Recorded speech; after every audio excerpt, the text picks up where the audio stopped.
Assalamualaikum, selamat malam.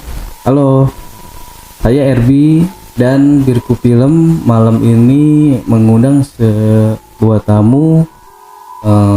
Beliau akan menceritakan kisah istrinya selama tinggal di sebuah kontrakan dengan istrinya.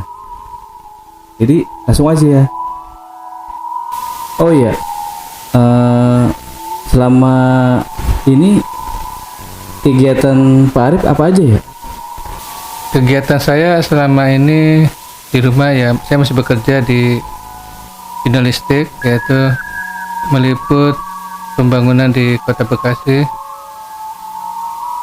Ya, selain itu saya juga menulis cerita-cerita berupa novel gitu kan. Satu udah pernah diterbitkan, yang berikutnya belum gitu kan, masih direvisi. Ya, selain menulis saya juga ya membantu orang tua di rumah yang sudah sepuh gitu, jadi saya harus menjaga kesehatan mereka. Jadi langsung aja kita dengerin kisah beliau selama tinggal di kontrakan tersebut.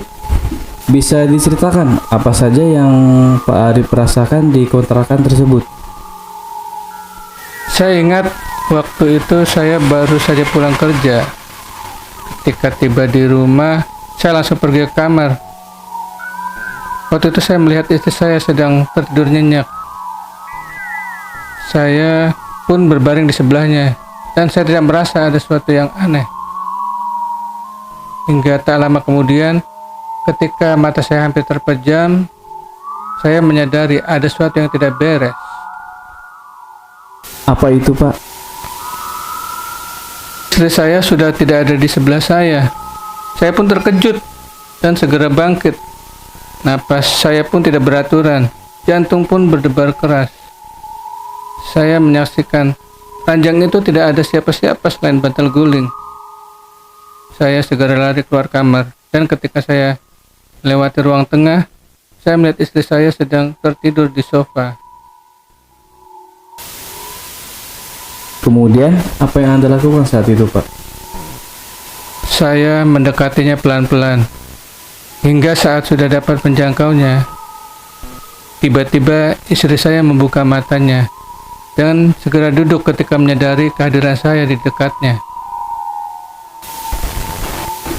Bagaimana reaksi Anda ketika itu, Pak Arif? Apa menjerit atau seperti apa itu, Pak? Bisa dijelaskan? Saat itu istri saya berkata, "Kenapa, Mas?" Dan saya tidak menjawab. Saya hanya diam, dan rasanya saya kembali mendapatkan kenyamanan ketika saya menyadari bahwa istri saya baik-baik saja. Nah, itu adalah pengalaman pertama saya di kontrakan angker tersebut. Tampaknya ada banyak kejadian-kejadian mengerikan lainnya ya di kontrakan tersebut. Menurut Anda, kejadian apa yang sangat mengerikan di kontrakan tersebut? Apa memang ada rasa takut yang berlebihan, atau mungkin seperti tingkah-tingkah aneh atau gimana gitu, Pak? Maksud saya peristiwa-peristiwa yang menakutkan lah selama Bapak tinggal di kontrakan tersebut. Sebenarnya semua kejadian tersebut sangat mengerikan. Ya, tapi ada satu yang membuat istri saya pingsan sehingga membuat saya kewalahan. Oh begitu. Apa bisa Anda ceritakan, Pak, kejadian yang Anda maksud tersebut? Waktu itu sekitar habis maghrib, saya baru saja mandi. Karena saya seharian bekerja, maka saya putuskan segera berbaring setelah mandi itu. Karena saya terlalu lelah banget, saya melihat istri saya berdiri di depan jendela kamar. Lantas saya memanggil istri saya, tetapi dia tidak menoleh. Saya tetap memanggilnya berulang-ulang, dan istri saya tetap tidak juga menoleh. Apa yang Anda rasakan pada saat itu, Pak? Saat itu sih saya belum merasakan perasaan takut atau apa ya. Waktu itu saya hanya ingin mendekati istri saya dan menyapanya. Tapi pada saat saya sudah berdiri di belakang istri saya, ternyata dia masih diam saja. Ketika saya panggil, badannya saya perhatikan kaku sekali, seperti mayat hidup. Apa yang Anda lakukan setelah Bapak memanggil istri tetapi tidak menyahut? Istri saya menunjuk ke arah luar, ke suatu tempat.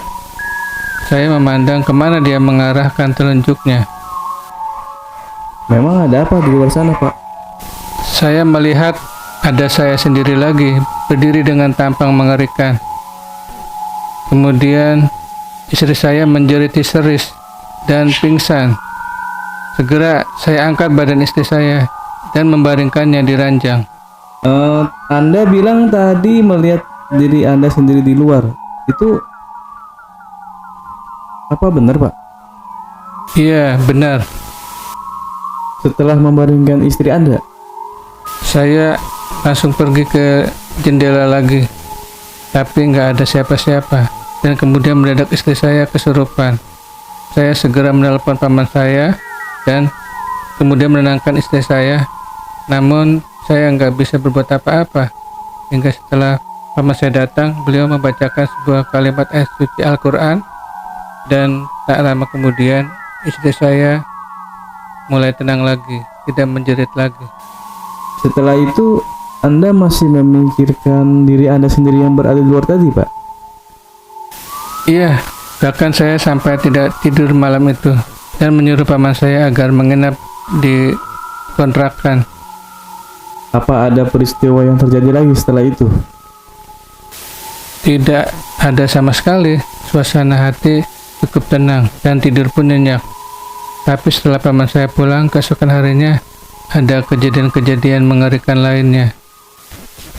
Apa itu?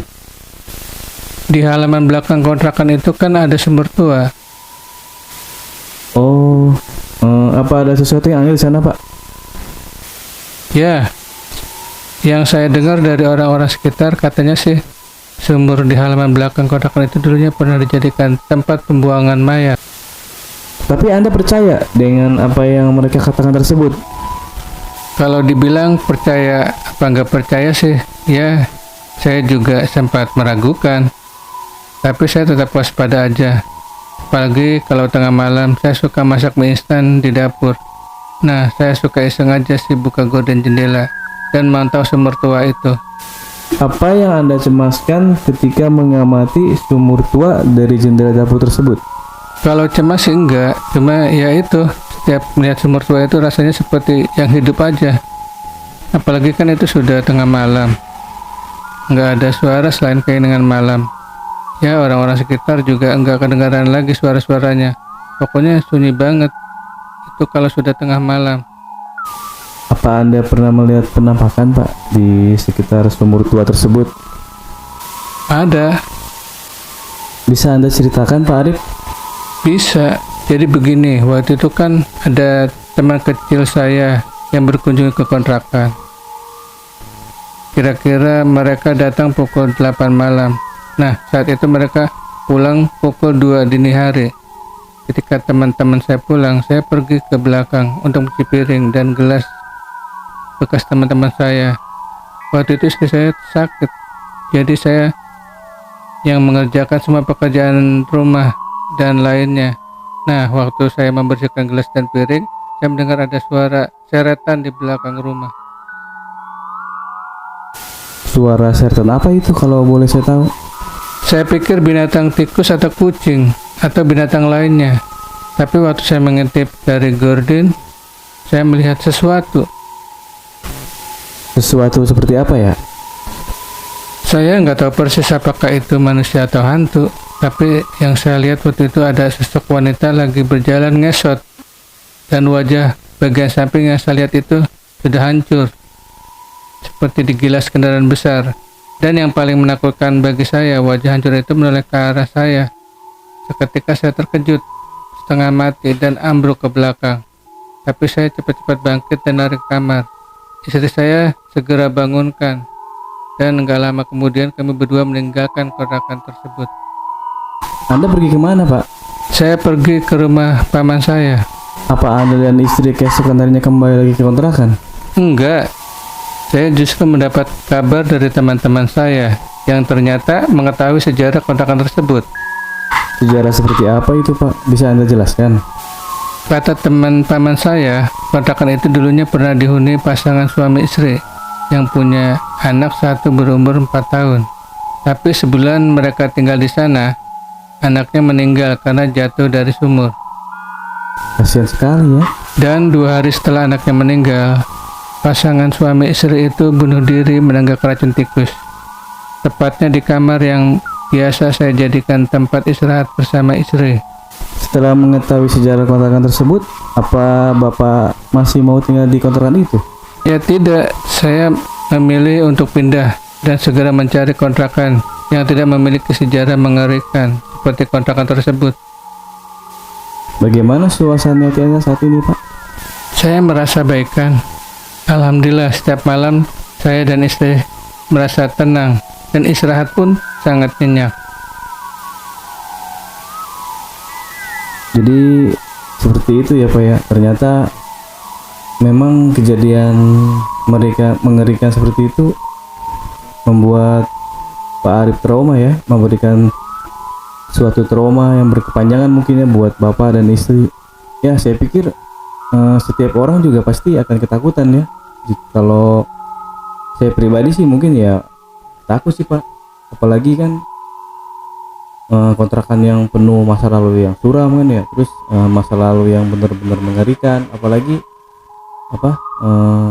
itu adalah tempat keluarga bunuh diri kan. Jadi ya benar-benar memang ya cukup waspada sih kalau saya sendiri harus mengontrak di situ. Tapi setidaknya dengan cerita Bapak ya buat saya dan penonton ya mungkin bisa saling waspada dan menerima kenyataan bahwa hidup kita ini berdampingan dengan makhluk tak kasat mata ya, Pak ya. Meskipun mereka juga menampakkan diri kan, entah itu di mana saja kan, bisa di pohon, di halaman belakang seperti yang Bapak ceritakan tadi. Tapi yang jelas kami dari Birku Film mengucapkan terima kasih buat Pak Arif yang sudah mau datang ke sini ke kantor Birku Film, dan juga saya sangat bangga sekali ya bisa mendengar kisah nyata dari Pak Arif dan istri selama tinggal di kontrakan tersebut. Oke, jadi sampai di sini aja, dan saya RB dan Pak Arif mengucapkan terima kasih buat yang sudah menonton, dan sampai jumpa kembali. Dadah.